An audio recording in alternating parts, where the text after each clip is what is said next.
Alright, so you've now written your first bit of JavaScript, and this is, as I've mentioned, inline JavaScript, which is a very easy way to get it up and running, but not generally the way I'd recommend doing it. For exactly the same reasons we avoided inline CSS, it's just very messy. Just in the same way that we want to keep our style and our content different, we want to keep our logic or our code or our JavaScript different from our content as well. So the way we do that is very similar to how we put in our style. We just use script. There we go. And any JavaScript that we put in here will then be executed as soon as the page loads. Now that will work in itself, but it's considered correct to put the correct type just to make it really clear that this is JavaScript that we want the browser to execute. So very quick challenge for you then. Can you write a little bit of JavaScript here to pop up the page is loaded or something similar once you reload the page? Go for it.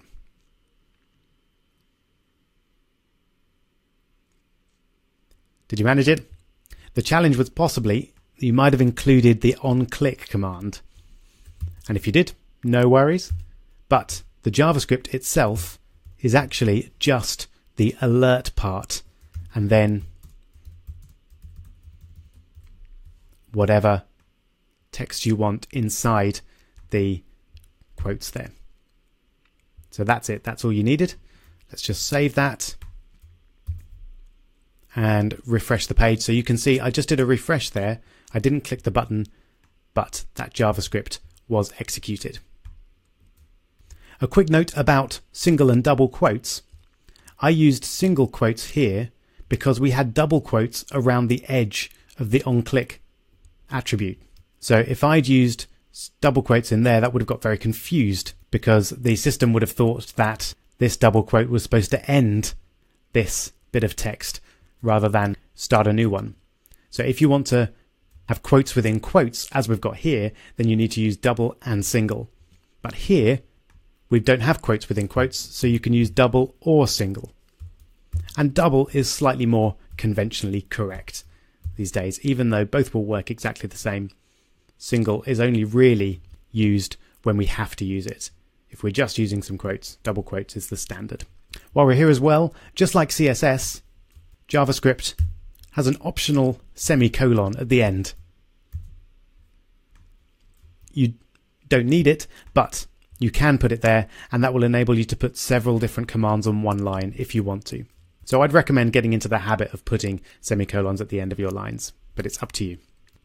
One more thing I want to show you while we're here is the Chrome console, which is really handy for debugging your JavaScript.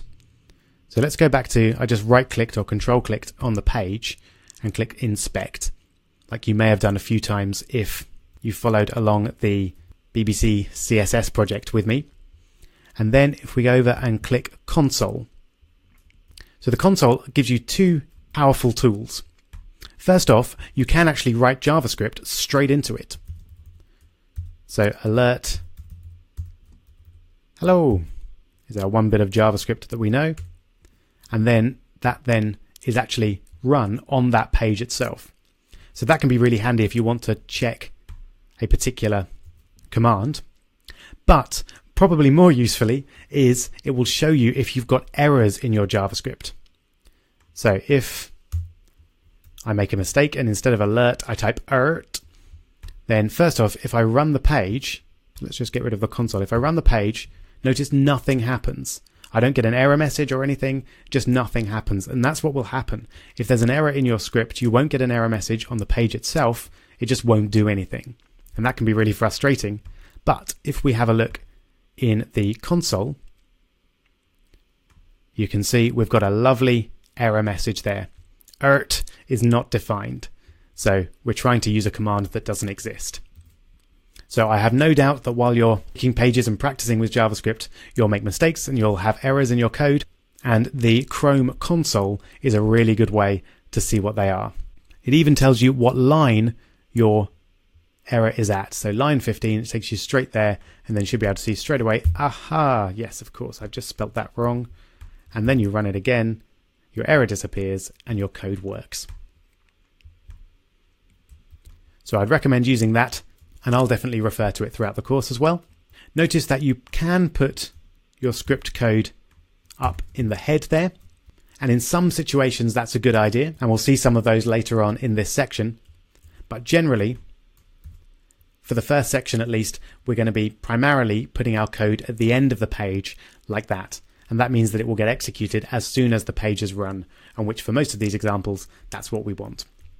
All right, so enough introduction. Let's get started and start writing some real JavaScript.